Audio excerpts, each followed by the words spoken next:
Okay, I'm going to go ahead and kick us off. Good morning and welcome to this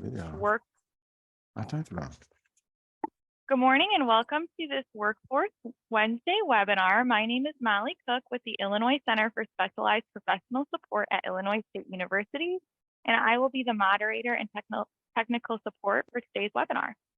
Today's topic is Untapped Talent, Reentry Workshop Series Orientation, where we are very excited to highlight a workshop series surrounding returning citizens. All participants on the call do have the ability to unmute themselves, but we ask that you refrain from doing so until prompted to participate. Please prompt any questions or comments in the chat so we can keep a record of all the questions asked during this session. We will address questions at the end of the webinar or throughout. A reminder that this webinar is being recorded, and the presentation, recording, and any materials that are presented will be available on our Reentry Workshop Series website within 48 hours. I'll be sharing a link to that in the chat in just a few minutes. To be as accessible as possible, this webinar offers closed captioning, and the recorded session will also include closed captioning. However, keep in mind that we will have some breakout rooms today that do not have closed captioning capabilities. If you need closed captioning, please send a message to me on the Zoom chat, and I'll ensure that you're in the main room during breakout sessions so that you have closed captioning during those sessions. I'm Molly Cook, so you can just search my name in the chat and go ahead and send me that message. At the end of the webinar and tomorrow, each attendee will receive a follow-up email, including a survey asking you about your experience today, along with the website URL to all of the workshop series registrations and resources. And with that, I am going to get us started with just a couple of different polling questions, and you'll see those on your screen, and they'll also pop up in your Zoom. So for our first polling question, we have, where is your local area? And you should see that question on your screen now. I'll give it about 30 seconds for responses.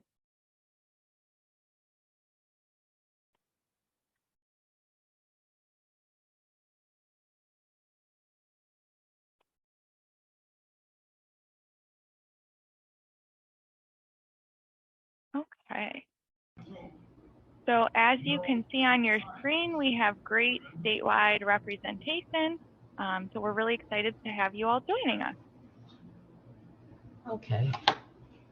You talking, lady, but I cannot hear you. Nothing. Sorry, I'm going to mute everyone really quickly.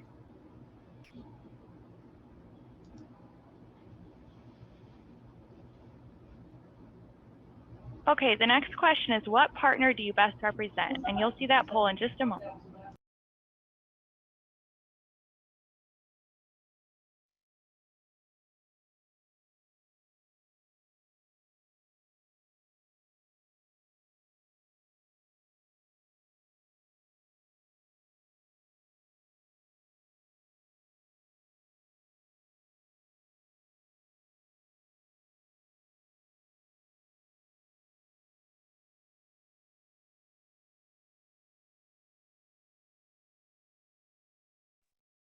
Okay, and as you'll see, we have great representation here as well.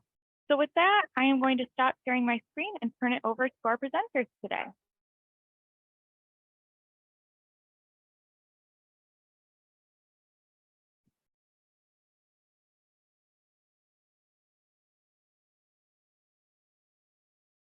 Can you see my screen? We good? Thumbs up? Yeah, thumbs up. Yeah. Good morning, everybody. And I am so excited to be here. So I hope you're sitting in your chairs, and I just wish there was a seatbelt because you're going to need to buckle up today because we're going to be covering so much information, and I'm really grateful for this opportunity. You're going to hear a lot of information today, so I'm going to give you and get right in it. I don't want to waste a lot of time on trivialities, but I do want to give you what you're going to expect today. So we are going to go for about an hour and a half today and give you plenty of time at the end for lots of questions that you might have. so that you can jump in and answer any of those questions. A few ground rules that I have, I should kind of lay the groundwork for. One is that we're going to go through a lot of material today, and I'd ask if you have a question that pops up during the course of the day, please unmute yourself, jump in the pool. We're going to have some breakout sessions where you're going to have an opportunity to talk, but we are going to kind of go through today a little bit about this project and what it involves and the rules of engagement for the project. We're going to be talking today about the glasses that you all wear in the work that you do, and that's kind of important because I think we're all bringing a little bit different perspective to the table. So we're going to talk about the glasses when it comes to criminal justice, and then the facts. So I believe that Einstein was right when he said a person without data is just another person with an opinion. So we're going to be looking at the facts of criminal justice, life behind the walls, and as men and women make this journey and come home. We're going to talk about the things that we could begin to maybe make change happen. Like, how do you move the needle? And then what's next in this series and where are we going from here? So a lot to cover, but it's going to be a great discussion. And the workshop series that you're about to embark upon is one of 6. This is the orientation. There'll be 6 more to follow up. And the workshops that we have are going to involve all aspects of hiring and retaining talent that are justice from people that are justice impacted. You're also going to be, we're going to be working on the Get Ready, Get Set, Get Out program behind the prison walls, which is a curriculum that's going to help guide those that are working in the correctional setting, and as they leave corrections, and guiding them to our WIOA partners and our American Job Centers and all the great resources that you have in Illinois. We're going to conclude the project with an employer convening, when employers throughout the state are going to have an opportunity to come together and really get their questions answered. Like, how can I find talent? How can I keep it? What does it mean to do that, and really answer some of the questions that have been nagging them or stopping them from jumping into this pool. And then we'll be presenting you with a handbook of best practices for hiring and returning talent. So really excited about all of that. So I mentioned about the rules of engagement. Again, please feel free, unmute yourself, come on camera. You're all welcome. It is going to get lively and kind of heated at times, I think, because we're going to be raising some issues that I think there's not a right or wrong answer to, but these are things that we found in practice across the country that really work. So what's in this series? So the Untapped Talent Work series begins with, let's start with why, which is looking at the why of our justice system. Why should we be doing this? Why should we be getting people that have been justice impacted back into the workforce? And then we're going to go from there into the intersection of justice and education. Like, how do we build stronger systems inside of our correctional systems, as well as our Title I, Title II partners on the outside, and really getting people to position themselves into a career pathway. I talked about the Get Ready, Get Set, Get Out model and that curriculum, but this is one just dedicated on what's happening and preparing people behind the walls for their next steps. Then we're going to kind of get right into the right fit. What makes someone good in the hiring process, and how do we help them navigate that career placement as they go through their justice journey?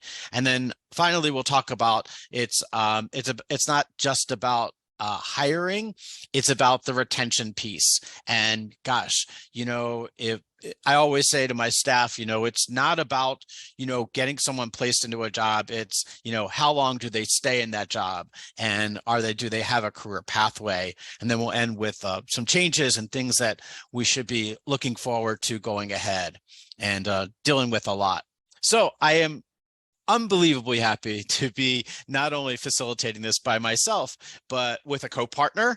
And my partner is Dr. Andrea Lopez. And what I'd like to do is take a few minutes for you to get to know a little bit about both of us. And Andrea, why don't you introduce yourself and kind of kick us all off? Okay, good morning. Thank you so much for having us. So a little bit about me. In May of 2021, I retired from my faculty position at Temple University. And for over 20 years, I taught human resource management and business ethics courses. And I conducted workshops and assisted students in their postgraduate transition to the workforce. And what became very obvious to me not rocket science, is that we feel most empowered when we're financially independent. And I really enjoy helping people see themselves worthy of a job that will lead to further growth and economic stability. As many of you might agree, now is a great time to be in workforce development. Due to an overall labor shortage, companies are willing to look beyond the credentials that they've traditionally relied upon and are now hiring people from marginalized backgrounds. So it's an exciting moment right now. And when I retired, I reached out to Jeff because we had worked on projects when I was still on faculty. And I said, include me. And he's been gracious enough to include me on his journey here. So I'm looking forward to learning with you over the next few months and getting to know you better. If you detect a familiar accent, I'm originally from Buffalo, so I'm an Eagles and Bills fan.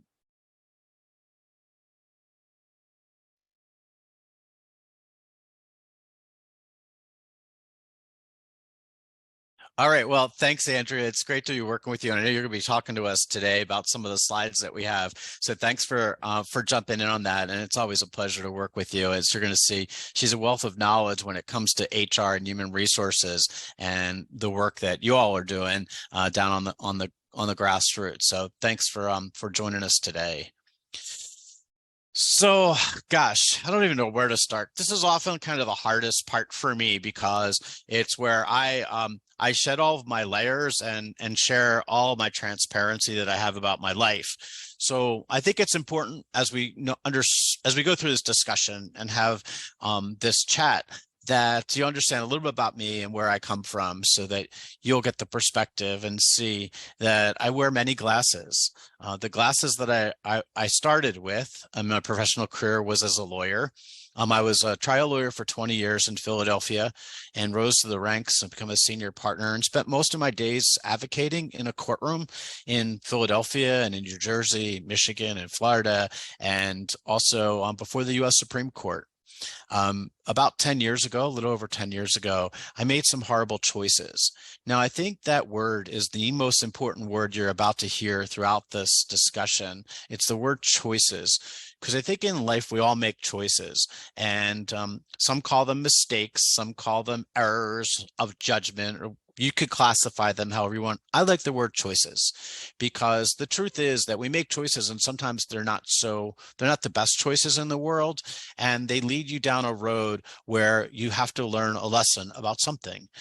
It's like the proverbial tea kettle where you touch the kettle and you make a choice to touch it and you feel it's hot, right? And then if you go back and touch it again, well, you obviously haven't learned the lesson. So my career and my journey into this, the world that we're talking about, started on March 12th of 2012. At that time, I was in Philadelphia, and I was in a courtroom in Philadelphia, in a federal courtroom, and stood there in front of my colleagues and friends and family and judges that I knew over the years, and a host of media. And for the first time in my life, I stood in the courtroom not as a lawyer, but as a defendant. I made some choices in life that landed me a federal indictment. And it was the moment that the judge's wood struck gavel that something inside of me clicked. And it happens to many people that go through our justice system. But for me, it might have been a little bit different, because at that very moment, I realized that there were choices that I had made that I had taken responsibility for that were about to set forth and put me on a journey that would be totally up to me. It was up to me to make a choice of what I was going to do with it. They say that the two most important days of your life are the day you're born, and people often say the day you die. And I would argue that the second most important day of your life is the day you find out why you're born. And for me, that was March 12th of 2012 when my journey started. I was taken and remanded from the courtroom into custody and began a 5-year journey into the federal prison system, where during that time, I became a teacher and taught GED math. I became a tutor and tutored hundreds of men inside the correctional facility where I was at. I I became an avid student, reading over 1,000 books and trying to better myself by learning how to operate a forklift and drive a tractor trailer, and learning about all the different men that I was in, and the systems that I was now in, which were totally foreign to me, despite the fact that I was a lawyer. And after a 5-year bid in the federal prison system, I returned home to Philadelphia. And as a very proud person, I needed to figure out the next step for me. So I lived in a shelter in North Philadelphia, not far from Andrea and Temple University, where she was practicing. And in that shelter, I began to see the world with a whole new set of glasses. I got to see in the challenging areas of North Philadelphia, where poverty is the norm and not the exception, where marginalized populations struggle with the simple things of finding food and shelter, what life was really about. And living in the shelter, I was in search of my first job. And you should know that I went to an American Job Center, or our Career Link, was the first place that I went to try and find some support, despite the fact that I was working or walking 2.5 miles to get there every day, just to see if I could get my resume out or find a job. After that, my first job was teaching GED math at a local Title II agency, and teaching GED math, and then becoming a director of workforce development there at what was called Community Learning Centers, now Beyond Literacy, the largest Title II agency in Philadelphia. From there, my journey began to spin, and I began to do reentry and programming work in the city of Philadelphia. I started taking positions with the Philadelphia Reentry Coalition and the Pennsylvania Reentry Council, and then got assigned in a call from the governor to sit on the Pennsylvania Workforce Development Board to chair the reentry committee for that. Things got even crazier as my journey and I found my passion. I found that intersection between education, workforce development, and criminal justice. And what ended up happening was I took a job with a large workforce development agency in Philadelphia called Jevs Human Services, which actually operates the Career One Stop, or the Career Link, in Philadelphia, in Suburban Station in Philadelphia, and began to understand how integral it was, because while we serviced thousands and thousands of people, over 35,000 people at Jevs, we never really understood how to service those that were justice impacted, and what we should be asking, what the questions were we should be asking. So I recently left my position with Jevs Human Services, and was blessed with my next level, which was to become the CEO of the PD Green program, which is a national tutoring program which works in the justice setting behind the walls, also with people coming home, and helps them get smarter so that they can move onto a career pathway using the integrated education training models, and really understanding that career pathway model of getting people smarter. Over the past few years, I've become a subject matter expert for the U.S. Department of Education, and I work on with the Links project, which is the national, you'll get all these links, don't worry. The Links project is the U.S. Department of Education has a national platform, and it can be found at links.ed.gov. And there I moderate and oversee the community of practice for correctional and reentry education. So unbelievably, all these things have transpired. I currently sit on the board of the Coalition on Adult Education, and I'm their secretary of their board of directors, have a few podcasts that I put out there, and other things that kind of help me get the messaging out of how important education and a career pathway really are. And the one thing that I wear, I don't say that I wear it proudly, because I don't, but I wear the hat and the glasses of someone that's a convicted felon. And that's really important, because oftentimes there's a great saying, those closest to the problem are often closest to the solution. And yet we don't often have people that have been justice impacted that are at the table when we're making these decisions, that are talking in Washington with senators and legislators about things that need to change, that are really driving the narrative of workforce and innovation and creativity and the labor market. We're really talking about all of those things today.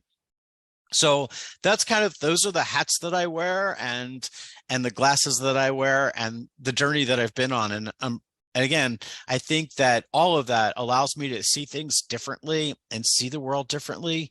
So I'm excited to be able to share some of the stories and some of the knowledge that you can take back and hopefully be able to use in the great state of Illinois. So we are going to get right to it, because the first thing I want to do is get you engaged. And here's the deal. There are documented over 44,000 barriers for those people that go through our justice system in some form or fashion.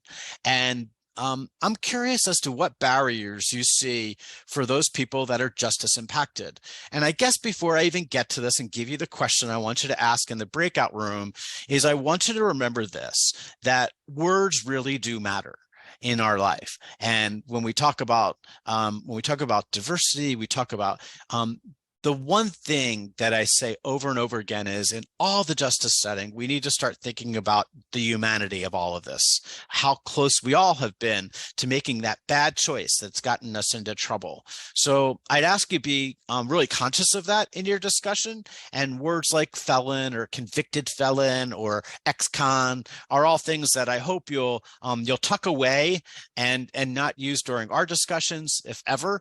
And that would be really helpful as we go to look down, breaking some of these barriers down. So here's the question. The question that I ask you to do, we're going to put you in breakout rooms, is what barriers do you see for those that are justice impacted coming home? And do those barriers hinder an individual's ability to secure gainful employment? So identifying, one, the barrier, what are the things that cause people some troubles when they come home that are challenges? And then second, of those things, which ones of those are the ones that really affect their ability to get back to work? So we're going to have 10 minutes, and you're going to be all thrown into a breakout room. And I'll be joining you in one of the rooms as well. And then I'd like to ask just one thing. And if you can select one person in the room that's going to be responsible for reporting out, it can be anybody, just jot down some notes. But I need those three things, and the three things that if they touch upon employment.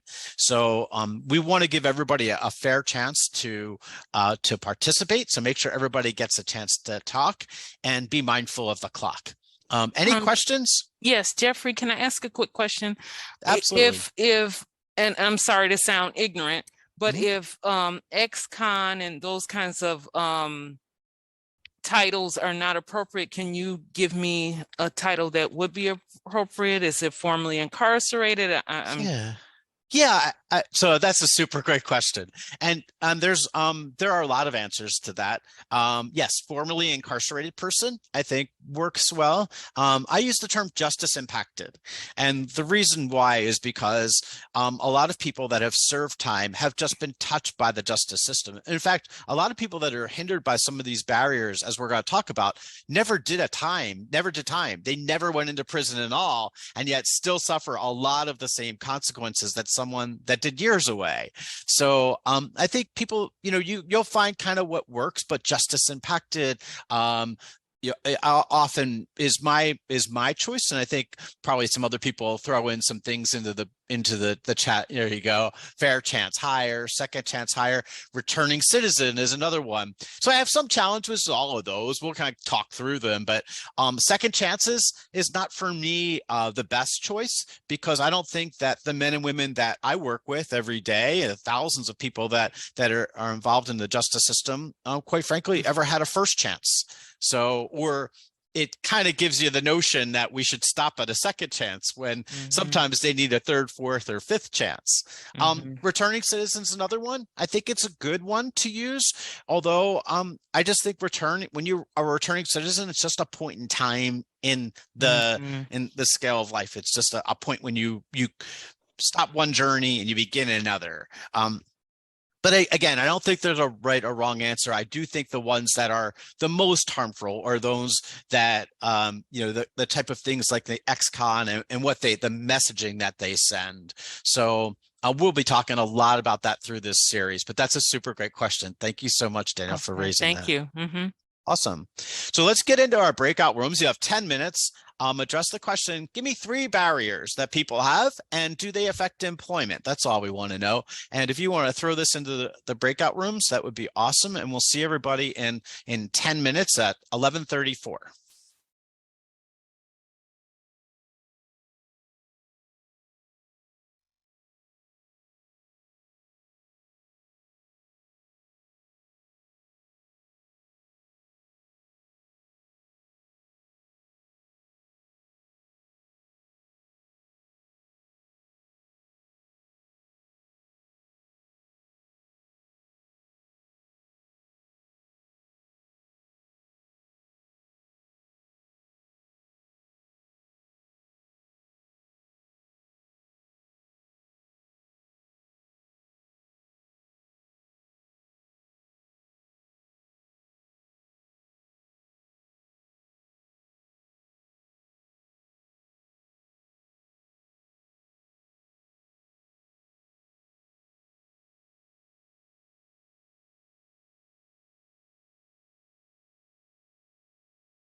Hi, everyone. I just wanted to let you know that you are in the breakout room with closed captions.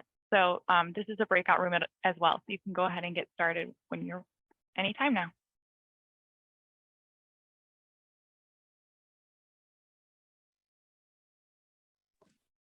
Hi, everybody. So even though I'm one of the facilitators, I don't want to be here. I don't want to interrupt your conversation. So don't mind me. You guys just go ahead and have the discussion. Figure out someone who's going to take notes and report out, and we'll take it from there. So don't mind me. I'm just sort of lurking, but you guys go ahead. Oh, all right. Well, thanks for lurking. I'm happy to, excuse me, I'm happy to take notes. My name's Adam. And so I guess we could just start throwing out barriers. We're to come up with 3 barriers. So anybody want to get us started? Good morning. I will tell you that probably the biggest, there's 2 big barriers that we found with our work, and that is place to live and a job. Those are the 2 biggest barriers that we found with the clients that we serve in the Rock Island, Henry Mercer County area in Illinois.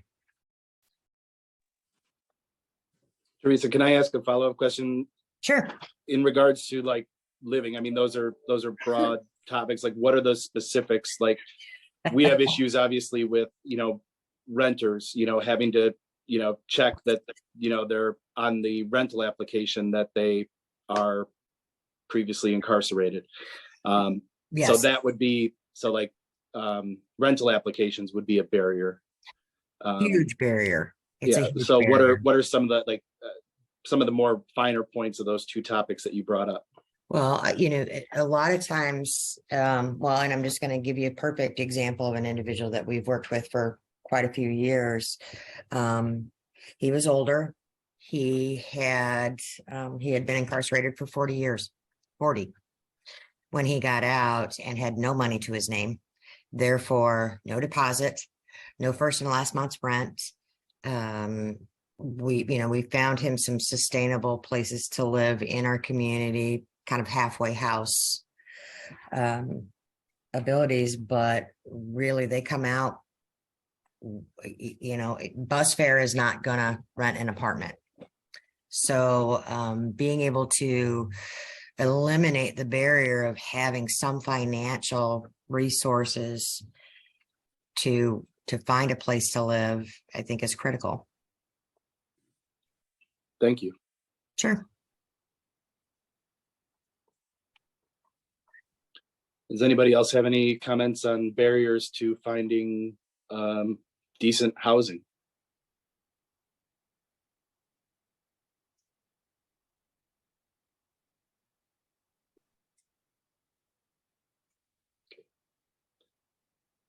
One of the big barriers that we found, especially with housing too, not to mention the barrier of the rental agreements and no cash, is finding personal documents, driver's licenses, things like that, their housing was tenuous at best before they got incarcerated. And many times those documents get lost along the way. So being able to produce a driver's license for, housing is a big issue. One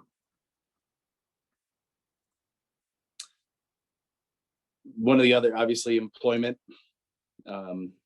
Once again, we get to the barrier of having to fill out an employment application that oftentimes does have disclosures on it. Would anybody like to talk about any issues that they've had finding employment for justice impacted or justice involved youth, or whatever particular?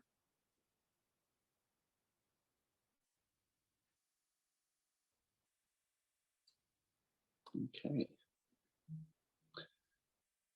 Looks like it might just be you and me. sounds good. Let's wrap it up.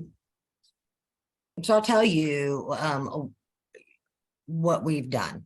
And it is a huge thing. And in the state of Illinois, they took what was formerly a youth facility and turned it into what they call a reentry center. And it is vastly different facility than being locked up 24, 23 hours a day and getting in a line to go everywhere you need to go. It's a wonderful thing. And I'm impressed. And we've been able to go in and help provide some trainings. So we worked with our local college that we had, and we provided some welding training where people were able to get an AWS certification in welding so that they had something when they came out. The Department of Corrections worked with them in the meantime to do cognitive behavioral assessments, get their GEDs, help them find all these documents that, you know, are all lost.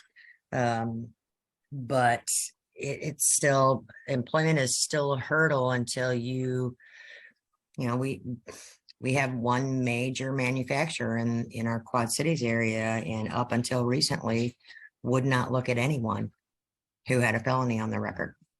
I mean, it was just standard. So getting past that barrier and then working with smaller businesses who, depending upon what the incarceration was for, are still wary of any kind of background.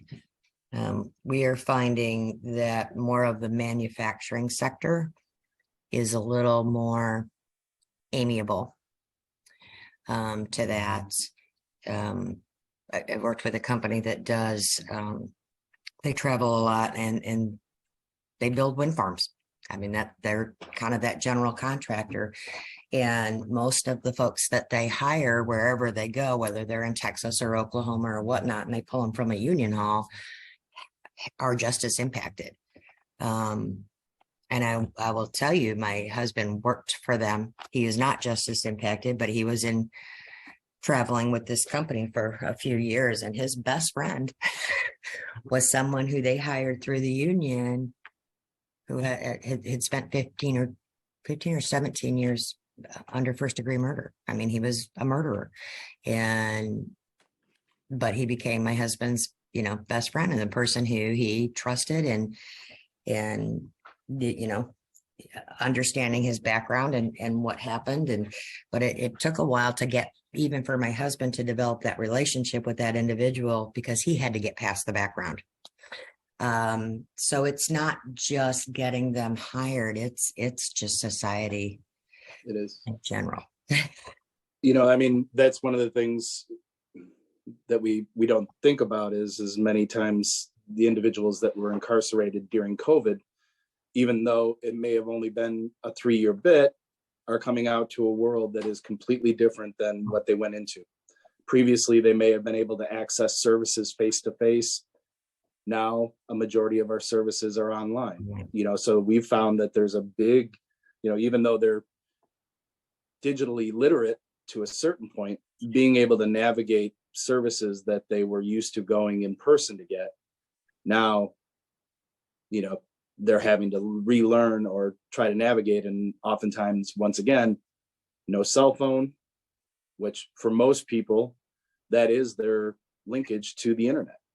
You know, they don't have computers in their home. The phone is their linkage. So, you know, that's another barrier that we face.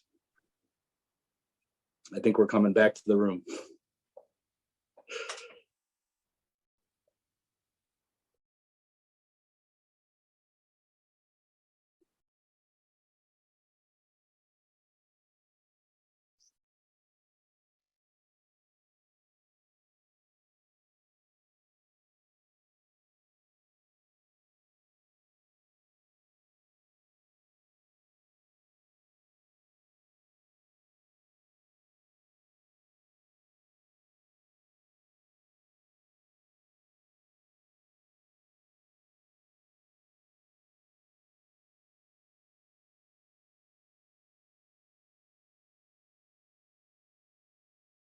This meeting is being recorded.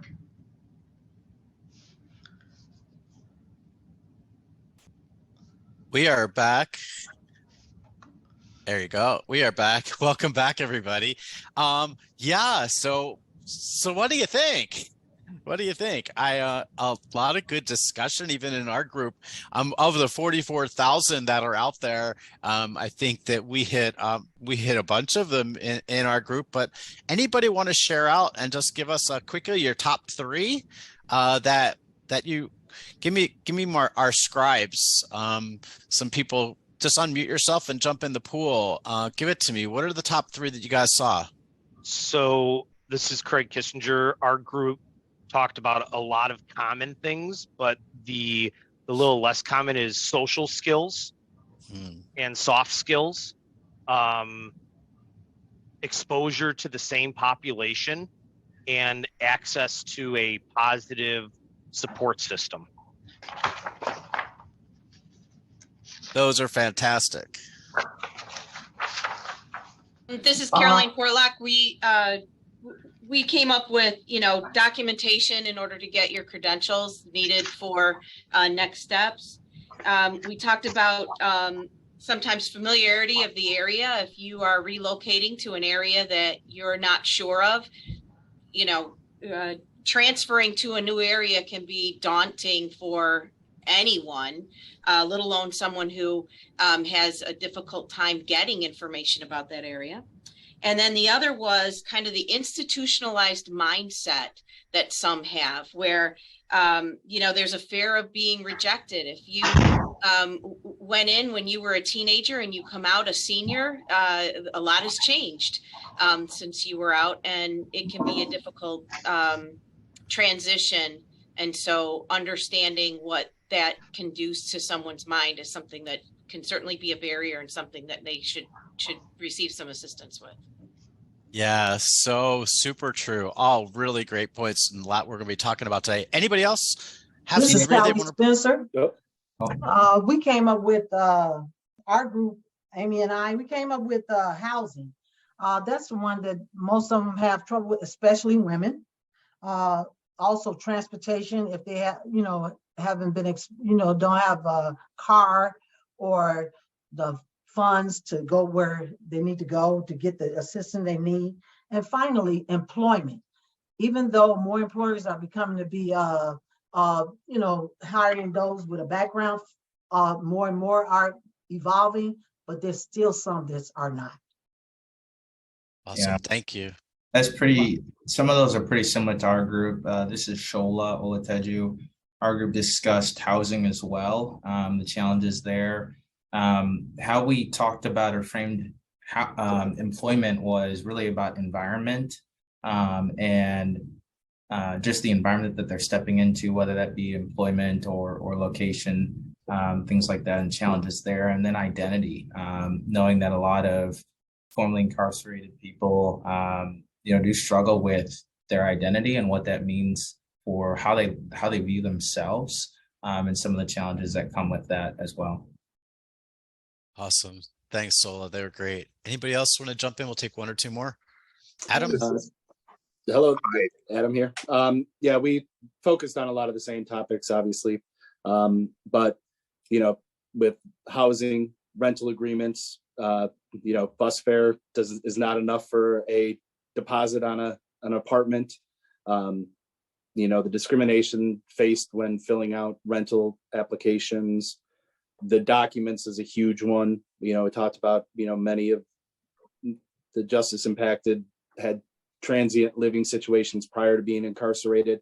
Those documents needed to be able to get a driver's license, birth certificates, very, very difficult. And then we also talked a little bit about the digital literacy. Even if they were only, say incarcerated 3 years ago before COVID, they're coming out to a world that requires the ability to access services online, which for many individuals, that access is gained through a cell phone.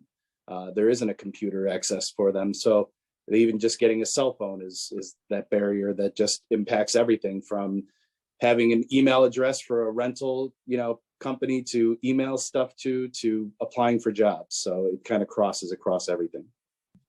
Great job. Great job. Good discussion. These are in my top these are all, they're all in my top 10. We'll get one more. Anybody else I really actually, passionate? I actually Sure. do have one that hasn't really been brought up yet. And our group, we did discuss dealing with the state of arrested development that may come with those that have been incarcerated from a young age. We talked about the importance of supportive services like housing and transportation, and those are all key. But one of the ones I haven't heard yet, and in my experience is extremely important, is making sure that the justice impacted are educated on their rights in terms of employability. And what I mean by that is identifying that there are specific mitigating factors that employers need to take into consideration if they were to hypothetically say yes or no to a job seeker that has been convicted of a felony, such as how is the conviction thematic to the industry and line of work, right?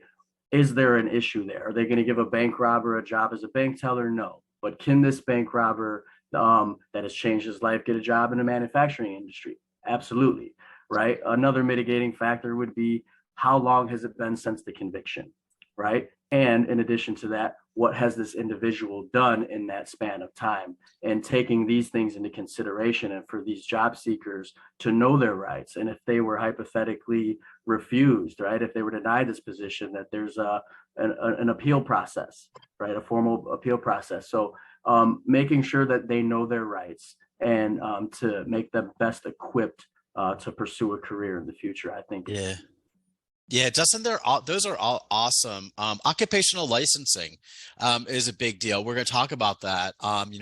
Getting occupational licensing, allowing people to do things when they come home, and the law that stops them from being able to do it.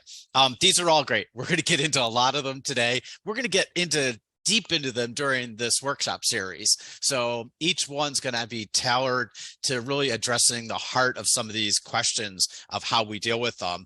I just want to raise one point that somebody mentioned soft skills, and I thought it was a great answer when we talk about barriers, but I want you to remember the words that I had mentioned earlier, that words matter.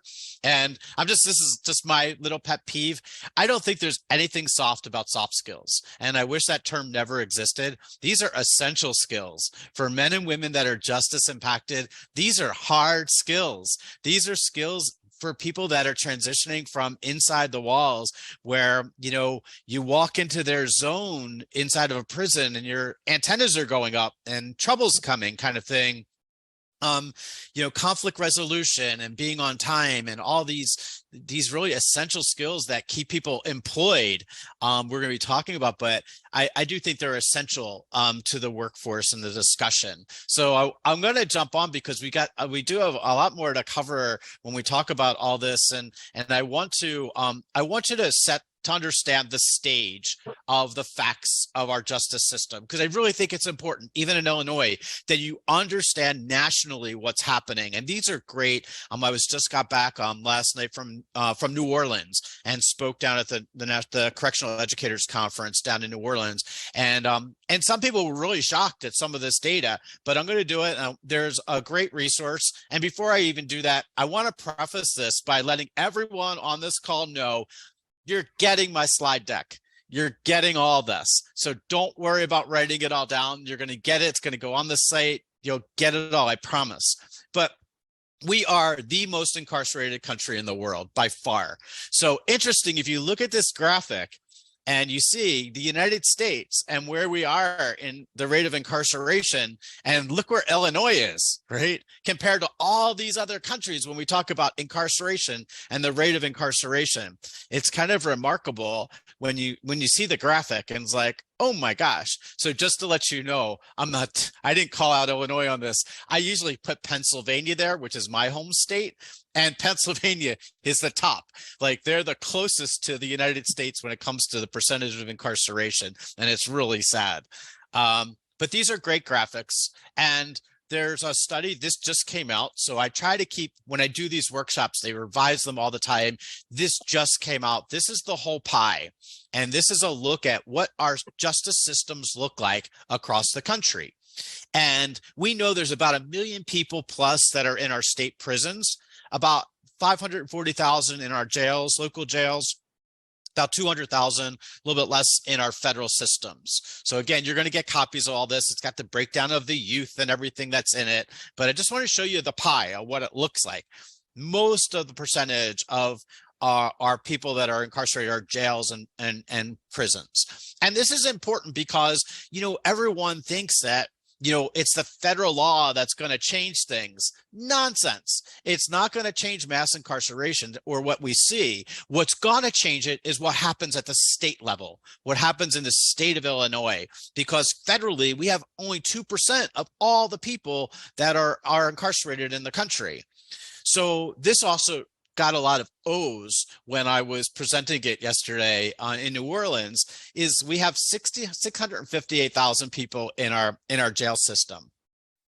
So 1 in 3 people behind bars are in jail, and yet most of those people have not been convicted of a crime.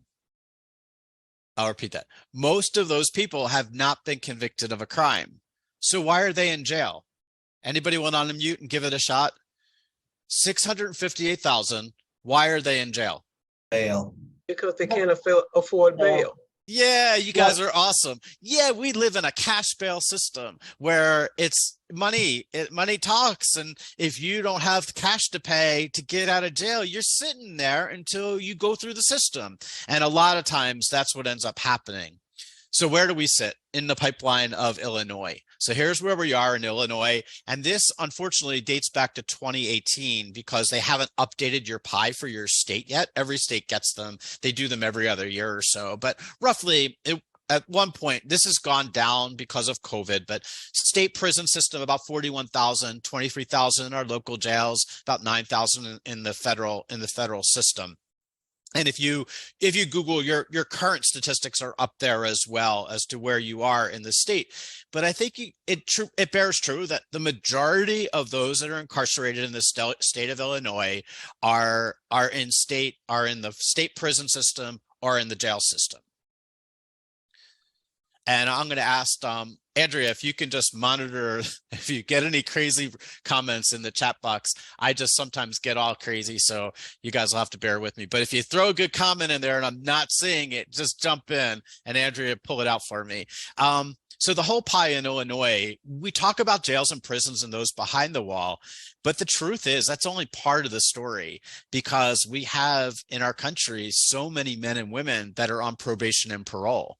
And in Illinois, 112,000, 28,000 on parole. That's just, wow. Think about that.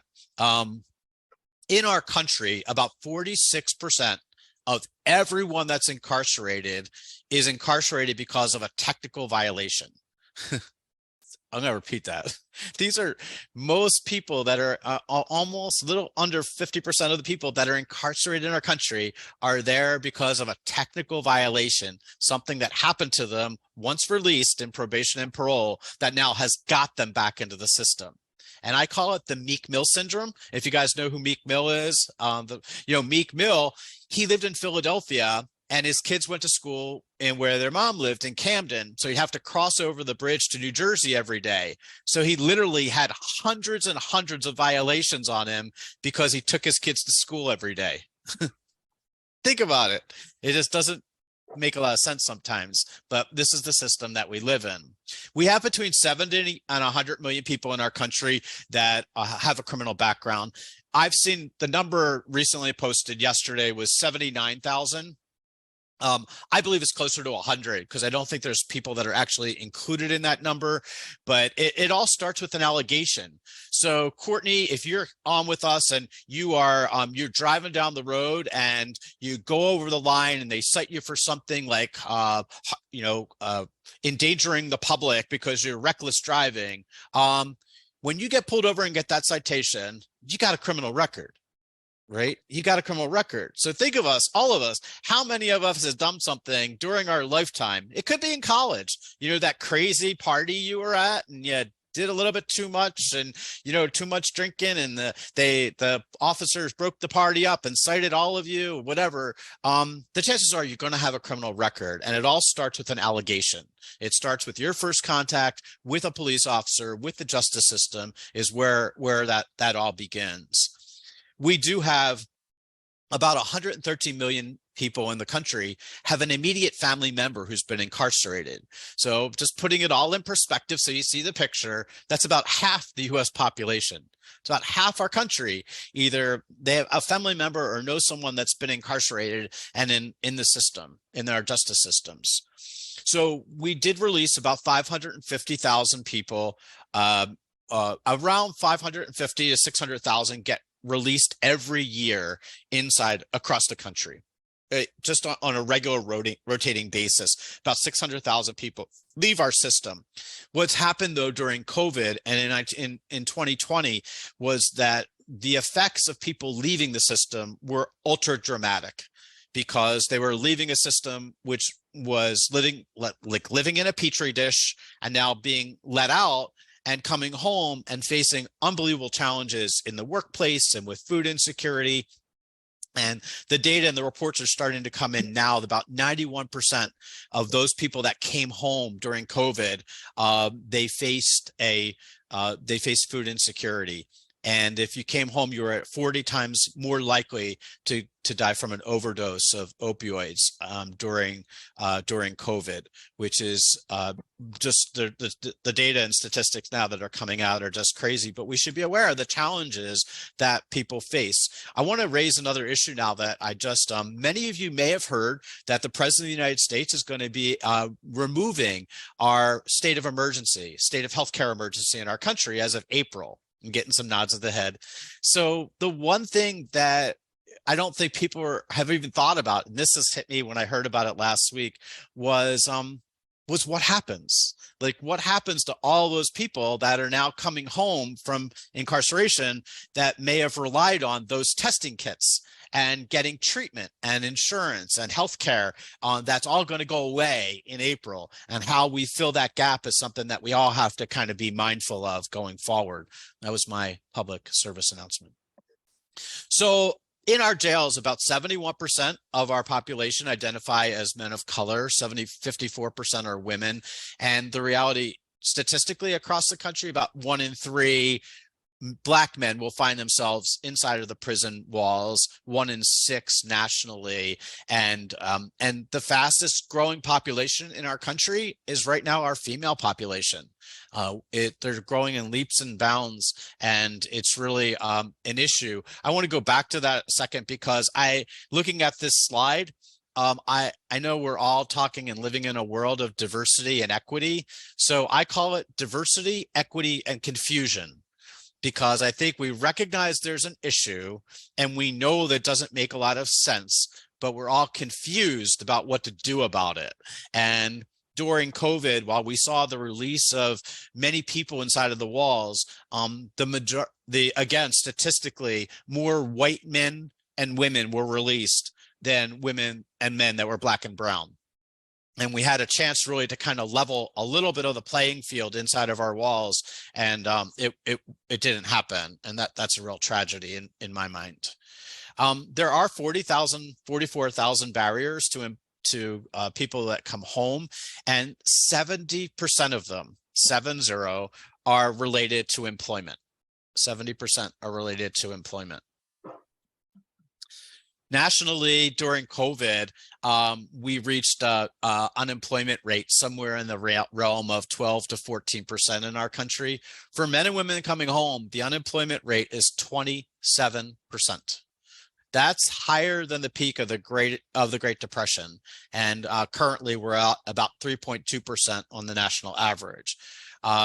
Really tragic what happens. The gentleman in this picture is someone that I worked with, and he's a young gentleman who was a Vietnam. It was a veteran he was, I think, assigned in Afghanistan. Came home and he got addicted to drugs when he came home. He served our country, came home, couldn't find a job, got addicted, and then ended up finding himself getting into some trouble with the legal system, and came home. And it was just through intervention and really helping him get resources that we were able to get him into a construction job, where he was able to march up the ladder as now a construction foreman at one of the big sites in Philadelphia. But it affects everyone, and there's no one that goes through our system that isn't impacted. The tragedy of all this is that about 83% of all collateral consequences are indefinite. They don't go away. And I could tell you firsthand that that's true. Look, I'm a CEO of a national company, a national nonprofit company, and quite frankly, I get scared all the time of my board of directors, or when I go to the bank, and what banking limitations I'm going to have, and it's just, they never go away. All those things remain present with people. And I was blessed by the color of my skin and an education as an attorney. I struggle even understanding and grasping some of the barriers and consequences that men and women that don't have a lot of education go through. We do spend about $60 billion each year in our prison system, and that's more than some budgets that we have for our national budget. Our national budget in some offices in Washington, but about 2/3 of those released are going to get rearrested in 3 years, and about 50% will go back behind the walls. So let's put this in perspective and be real about it. We spend $60 billion and we fail 2/3 of the time. I'm not sure I understand any other career that's like that, where they spend that amount of money and have a failure rate of that amount.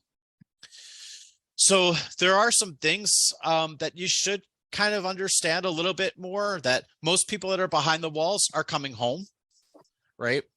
And Andrea, maybe you can address a little bit about the education piece of this, and on the slide.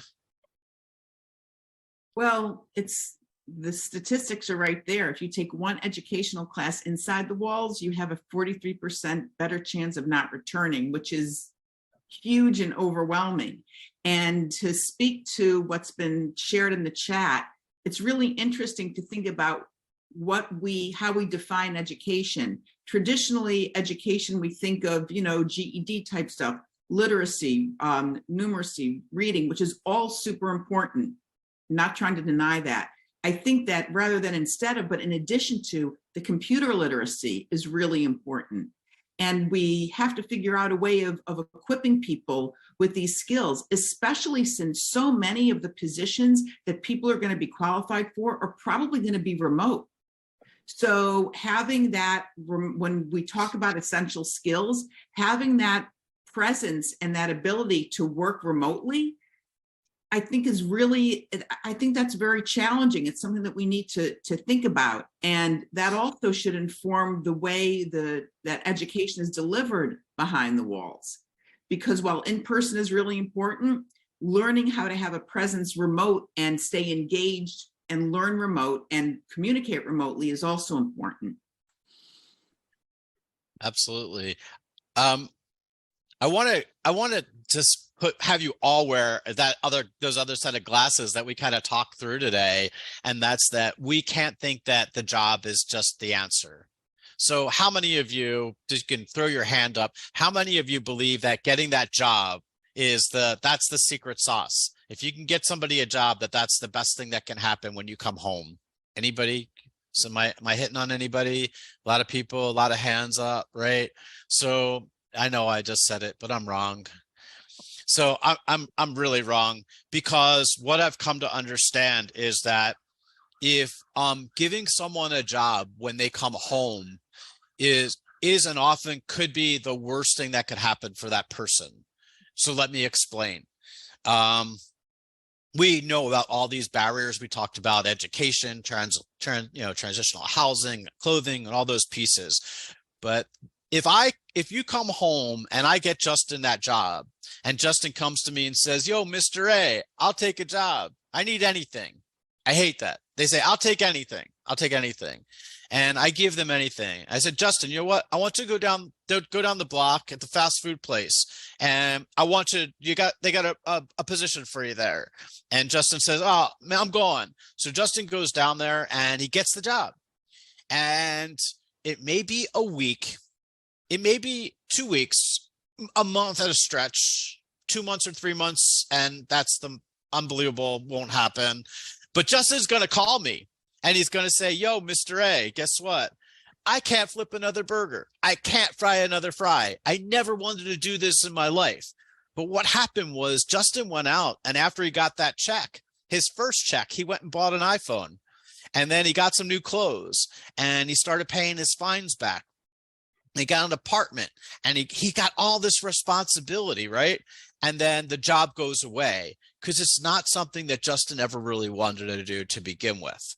So during our discussion over the journey of the next sessions, I want you to take the word job. And whenever we talk about job, I want you to throw the word out, and I want you to start thinking about career. Like, if Justin was in culinary and he wanted to go into the culinary field, I'd say, let's start somewhere. That's where you got to start. But if you're talking about just a job, then, and don't get me wrong, I totally get some people you need to work when you get home. And sometimes you got to take that job to feed your family and diapers and all the things you need. But if you take the job with the understanding that it's only the first step, then that's the mindset. And it's got to be towards the pathway for a career, and not just that job, and looking at some of those issues. There are some things that we talked about that are obvious. So obvious things to me are a criminal background, criminal background checks. Can't tell you how many times a week I get a call. I got the job. They did a check and I'm gone. That's it. It lasted a whole 30 hours. Education is a big thing. Pretty obvious. We see it. Digital literacy. We know you got to get online and be able to use computer. Identification we talked about. Supervision restrictions. Like if you can't travel outside of the state, then you're going to get out of your truck driver. You get to the Ohio-Pennsylvania border. You're going to get out and call your boss. Yo, dude, I can't go across the border. I got to get out. Can you get somebody to drive the truck for me?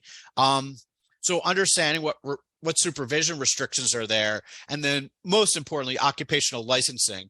You got to be able to get licensed and be able to do it.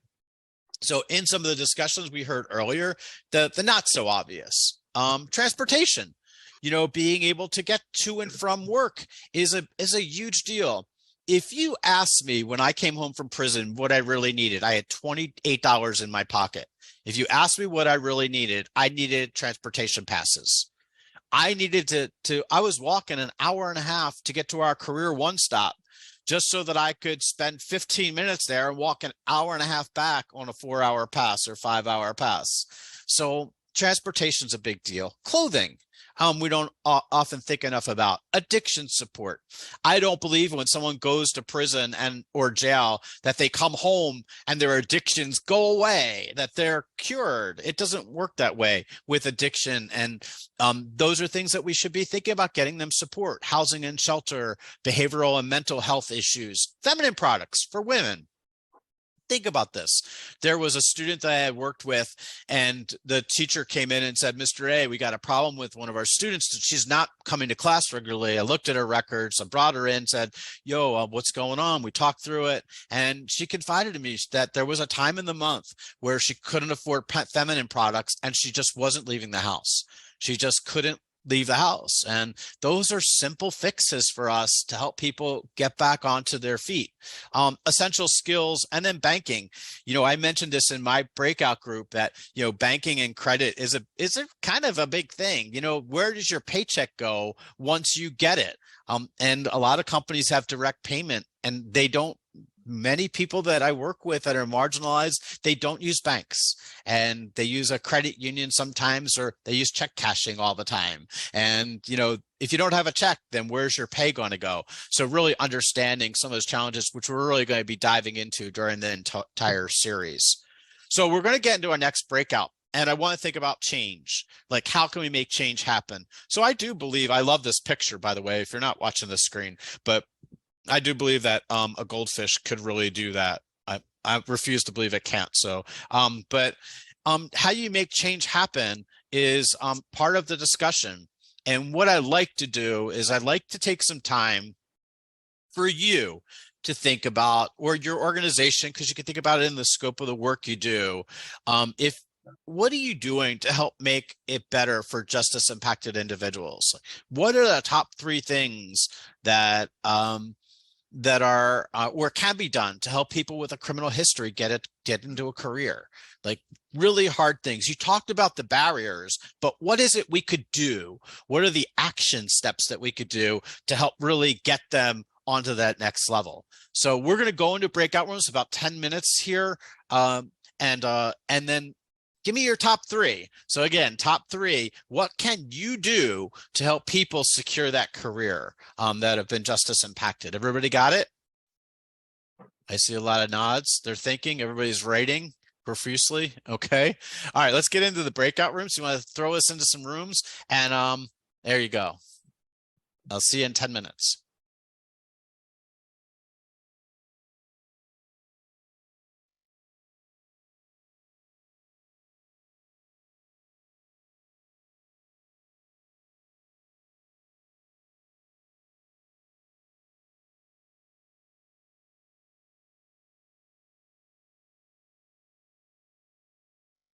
As a reminder, please look for the breakout room request on your screen and click enter.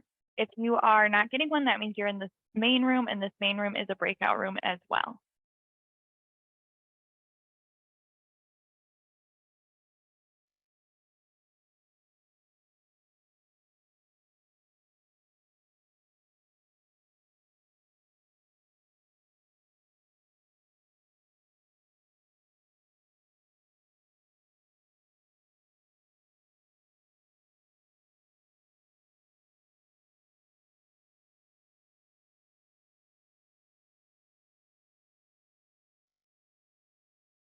Okay.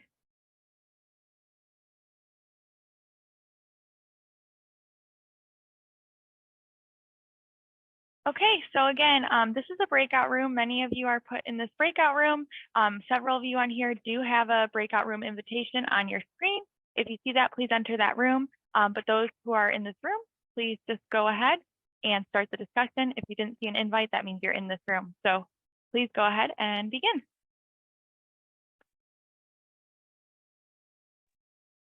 So again, since I'm the facilitator, I don't want to participate in the conversation because you guys have more to share than I do. But if you, if I think that most of us are here by default because you haven't accepted the invitation. So if you want to accept the invitation to the breakout room, like Molly said, that you were assigned to, just go down where it says at the bottom of your screen where it says more, and you can accept an invitation there to your breakout room. But if you're staying here, that's great. We just need somebody to facilitate the conversation and to answer the question and to take notes and be willing to report out. So what are some things that, again, I'm going to step back because I don't want to overstep. But you can start the discussion about what your organizations are doing in a positive way and to help facilitate returning citizens get employment. I think that's the question. Hi, this is Judy. I work at Greater West Home Training Partnership, and our program is designed. We have a shipping and receiving and a woodworking manufacturing training, and basically we assist them with transportation to get to and from. During the time they're in training, we do a proper assessment to see what other barriers they have, whether it's childcare, they need to fix their car, they need to fix their driver's license. We actually refer them out to other organizations that are helping with that. So actually partnering with organizations that are offering other services than what we have here is key, and the communication. With some communication is key.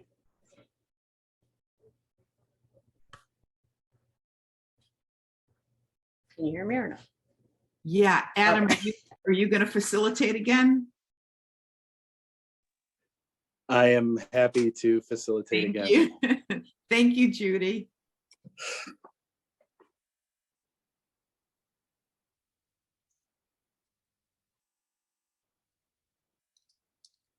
Does anybody else have any thoughts on what 3 actions we can take to help the justice impacted gain access to meaningful employment or careers.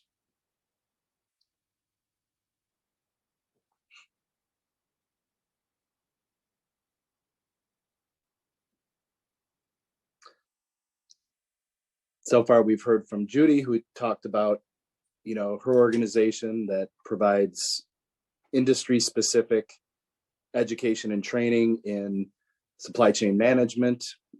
When individuals are enrolled in the program, correct me if I'm wrong, Judy, you provide transportation assistance and you braid support services with other community-based organizations or service providers to be able to give more wraparound services to your clients. Would anybody else like to add anything that their organization is doing or thoughts on how or what should be done to best serve this population?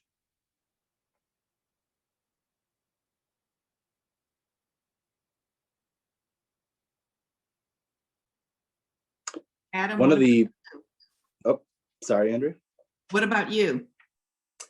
Well, we're an education provider. We provide services in our county jails, and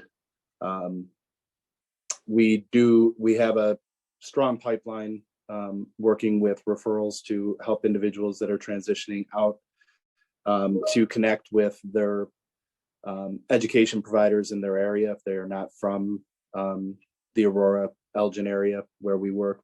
And so, really tying into those reentry services in partnership with the sheriff's office to make sure that there's a lot more that we could be doing. Like I said, really focusing on that digital literacy skill set, helping our individuals, obtain cell phones, I think would be monumental. Just getting that quick access to be able to have access to a cell phone right away. I know that previously federal, right around, I think it was around 2008, they started a federal program to provide unemployed individuals with cell phones. A similar program I would love to see. It's hard to apply for a job when you don't have a phone number to contact them back at. And as we talked about before, the cell phone is the linkage to the internet to be able to receive emails, apply for jobs. Very few industries outside of fast food still have, or retail, have a paper application. And just our career navigators work with referring individuals to our one-stop, but also in assisting in building that resume, learning the skill sets and how to talk about their background, how to approach an interview and not hide it, but to be able to discuss it, kind of do an elevator speech as to what the background issue was. We got 1 minute, so anybody else want to share? Because I'll just keep talking. Do you have employer partnerships? Yes, we do. We work with workforce education. That's usually one of the first questions that I ask as we're looking to build these education programs. Are you background friendly? Are you aware of all the different services that are available for employers, from tax breaks to bonding through IDES and all of the different options that our employer partners have? We do have a large proportion of manufacturing in our area, so there are a lot of background friendly institutions or employers, I should say, in our area. And the important thing, like was mentioned in the main room, was the timing of those alignments and giving a person an opportunity to get some education first, reacclimate before sending them off to the employer. It is very key in allowing that reacclimation. Recorded. Thanks, Adam. My pleasure.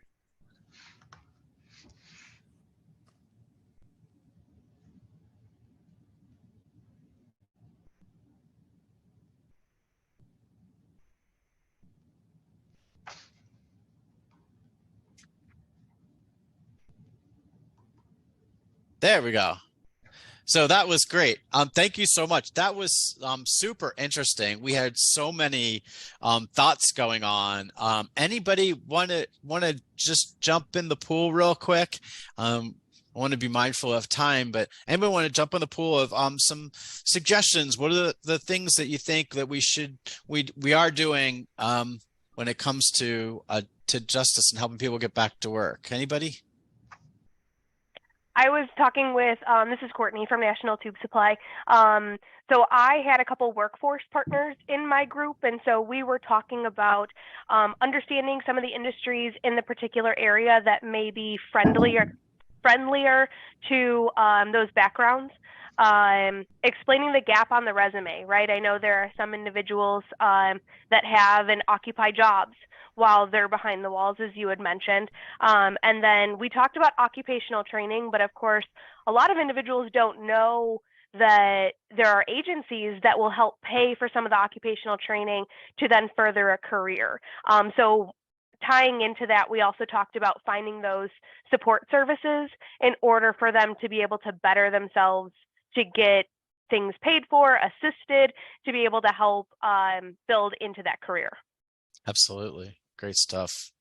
Yeah, there's a lot of good stuff that's going on and things that are happening. We talked about really targeting and making sure of the occupational, the right felony friendly or offender friendly career sector. And I want to capture and keep those thoughts, because we're going to be getting into all the great work you guys are doing along the way.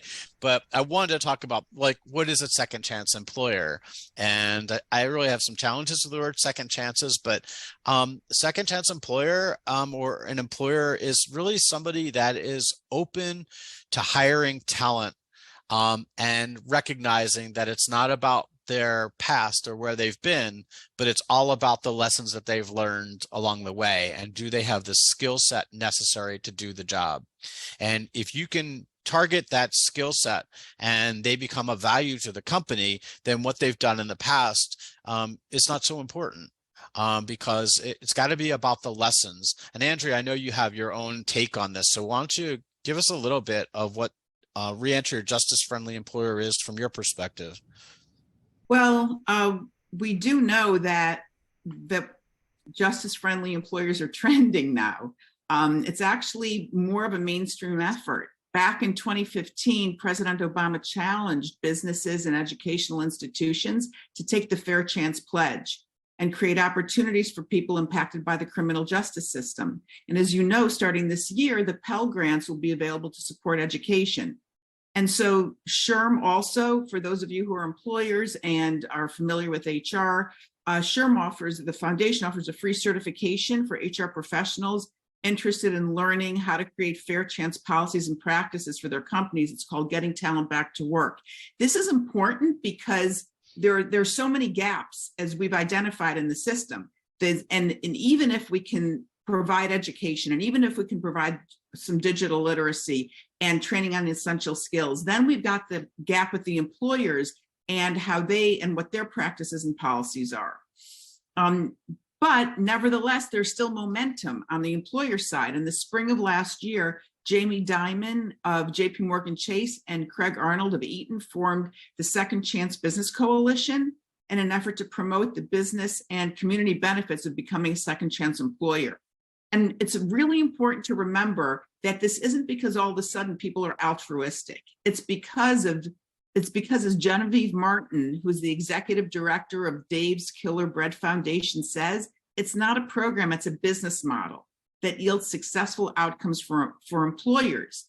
And some stats to support that: 82% of hiring managers at companies that hire candidates with a justice background confirm that the quality of those candidates is as good as, if not better than, candidates without a record. University studies confirm that employees with justice backgrounds have higher retention rates, and this reduces the business cost of turnover. And there's customer support as well.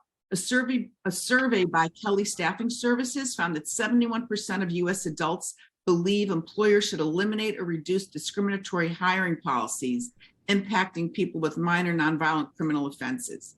So there's a lot of momentum here. But again, we have to help fill in the gaps, which is why we're here. And in order to pursue the strategic shift toward a more inclusive business model, just like pursuing any other strategic goal, HR managers have to align their HR functions to this effort. And as you guys identified in your breakouts, this is where one of the gaps are. For the next several months, we'll get into the specifics. But from a more macro perspective, it's important to see that some of the most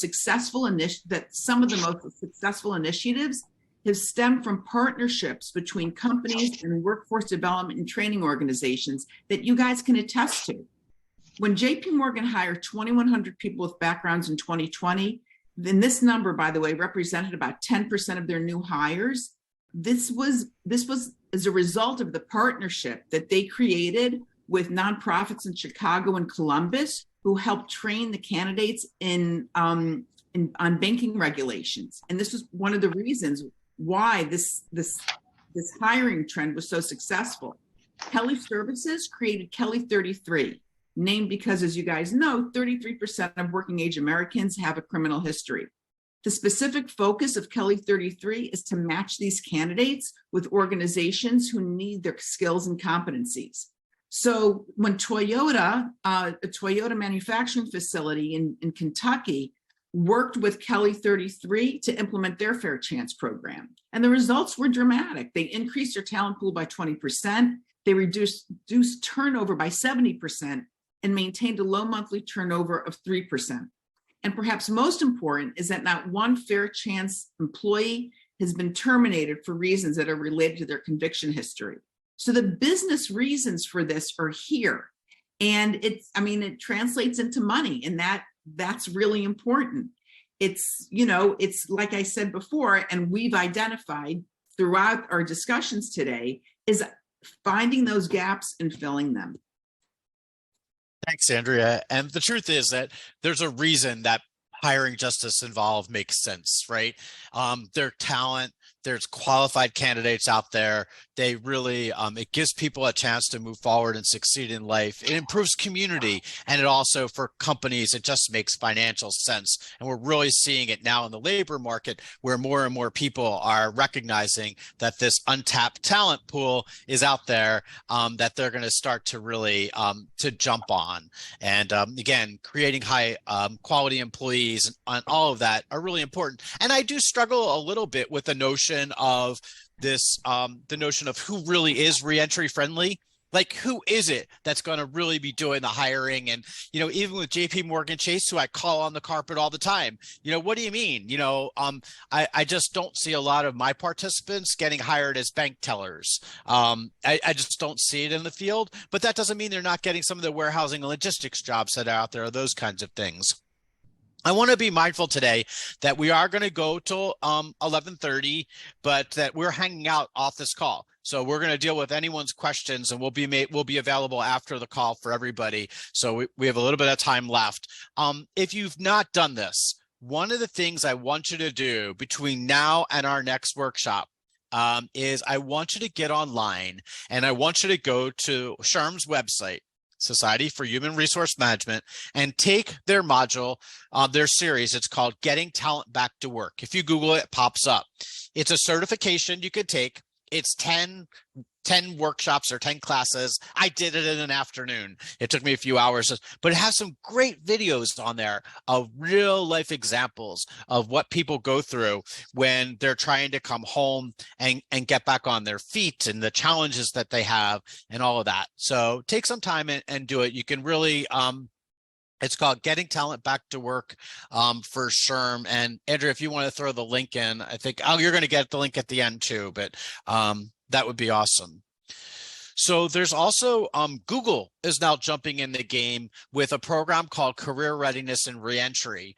And I just throw it out there. If you want to check it out, it could be a good resource for you to kind of look at and to take a test drive and see what kind of resources are there that that might be of interest.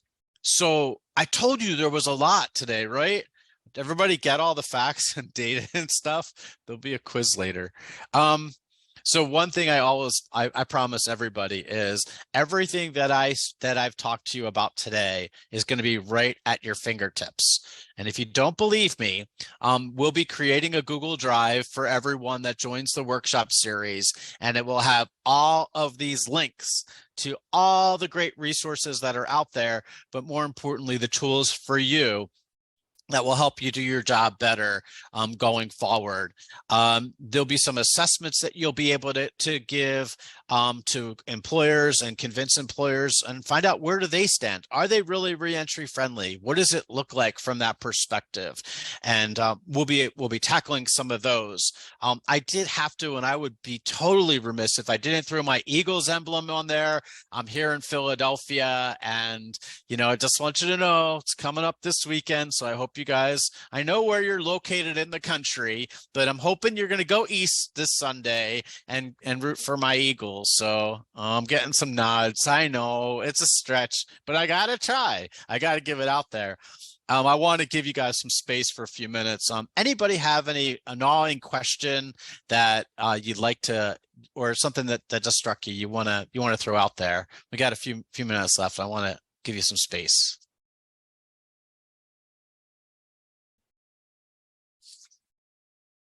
Jeff, I think it's important that, and we talked with some state people, that it's important to share this information and the fact that this workshop is occurring with employers, right? Looking at the survey at the beginning, 90% of the participants are involved in the workforce system.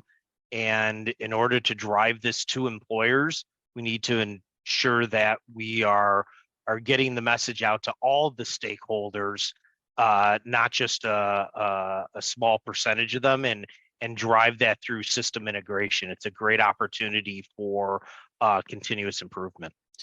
No, that is super great good information. Point. That's a super good point. Like I say this, I have this discussion. My partner does a lot of diversity, equity, inclusion work, and she works with women, especially women that are Black and brown, to break them through the glass ceiling at the corporate level. And I often say to her, you can't have this discussion without having others like that are in the corporate umbrella at the table. So I think this is a great discussion for us, and I think we're going to get a lot of information, and it's going to be great. But how awesome would it be if we had half of the employers, half workforce development and half employers on this call, where we really could answer their questions? So I'll give you an example. One of the things that came up recently at a conference I was at, they said, well, a large employer stood up and he said, we're concerned about the liability. We're concerned about hiring someone because we're afraid we're going to get sued. And I actually just yesterday morning on my way back, recommended a piece of legislation in Pennsylvania that's a hiring immunity statute that holds employers harmless. But I went on, and part of my discussion when I put the legislation and submitted it yesterday was this caveat. It is one of the least litigious claims that are filed in our country. Out of every lawsuit that's filed, it is like 0.006% of all lawsuits are filed and I know, because I was a trial lawyer, one of the hardest claims to ever win is a wrongful hiring claim. It's just it is really, really difficult to throw that burden on an employer, and in reality it just doesn't happen very often. So although it's a big concern of employers, they should be aware of the data that supports it, or how they could protect themselves, or things that they should be doing in that respect. Not having employers at the table, I think, is not acceptable to me in general, and is something we're targeting. So here's what I got for you guys. Anyone that deals with an employer that's on this call, I want you to share with them this workshop series and say, look, you really want to know what you could be doing to find some really good talent and to really get some people in your pipeline that can build your company. Jump on the series and get it out far and wide, because if you can do that, you're going to see they're going to understand a lot better what the challenges are. So they're not going to be afraid of a probation or parole officer hanging outside, or thinking they're going to be under surveillance or under federal investigation when they hire someone. I mean, it's silly things that we think about, but the truth is that these thoughts go through employers' heads every day, and they're really things that we should be on our radar screen. Yeah, even invite your local SHRM chapter. Great, Andrea. Yeah, inviting your local SHRM chapter to the table, I think, would be also remarkable. So the last thing I want to ask, and I think we have a slide on this, is I've offered to the state of Illinois to have office hours where for 1 hour a week, I'll make myself available to answer all of your questions. And it can be about an individual, it can be about your agency. And what I'm trying to understand is the best time to do that, because I could find a good time for myself, but if no one's jumping on because you guys aren't available, it doesn't do me so good, right? It doesn't do you so good. So if you can, I don't know, do we have a poll on that? A poll question for availability? Or Molly? Yes. Yep, we sure do. Let me launch that. That would be great. Thank you. So throw in there. I think it's also in the survey. Sorry, I didn't mean to cut you off. Okay. But I think it's in the survey. I just pulled up the survey and I saw down at the bottom when office hours would be best. Awesome. We can go with that. Ask them to bill me or whatever. Yep. No, I'll call back. Okay, thank you. So so in the survey, if you can't watch the survey, that's fine now, but why don't you spend some time and let me know when's best for you. And I'm going to majority rules on this one, but the best time for everybody to kind of catch office hours, and I'll be available. We'll try and grab Andrea once in a while. You can also send me an email. Feel free to do that, and you can check out my website. I also do work with the U.S. Department of Education on the Links platform. So again, these are free. They're free 95. Especially if you're in the Pell Grant window. If you're Title I and you're thinking about getting Pell involved and what that looks like. I just did a whole workshop on it yesterday. A lot of issues out there, a lot of questions regarding training and certifications. We're getting to it all during the workshop. So I want to thank everybody for joining us today. And thank you so much, Illinois, for you're 10 steps ahead of most states. This is the second state that I've helped participate in this kind of a workshop series, and it's needed. I mean, we can't fix things if we don't have a discussion and bring the best and the brightest to the table to figure it all out. Hey, Molly, I understand that there's going to be a website that's being created based on all this information to share the workshop. Can we be sure to get that out to participants as well? Yep, you sure will. And I was actually Awesome. just before we wrap up, I'm just going to show 2 slide screens really quickly. Awesome. Thank you. Thanks for mentioning that. So the first slide screen you'll see is just a listing of where and when the following workshops Jeffrey noted earlier. So our next one is February 27th in person in Bloomington. On that website, you'll see registration information, etc. So that's just an overview. You'll be able to find this all on our website. And then like Craig just mentioned, we have all registration dates, times, and details on the website. You can find all info here. You will receive within 48 hours an email with the survey and recording and all information that you might need. So thank you so much to both of our presenters today. I know we all learned a lot. Thank you to all of our participants, and you'll receive more follow-up info soon. Thanks, everyone. Thanks, everybody. Bye.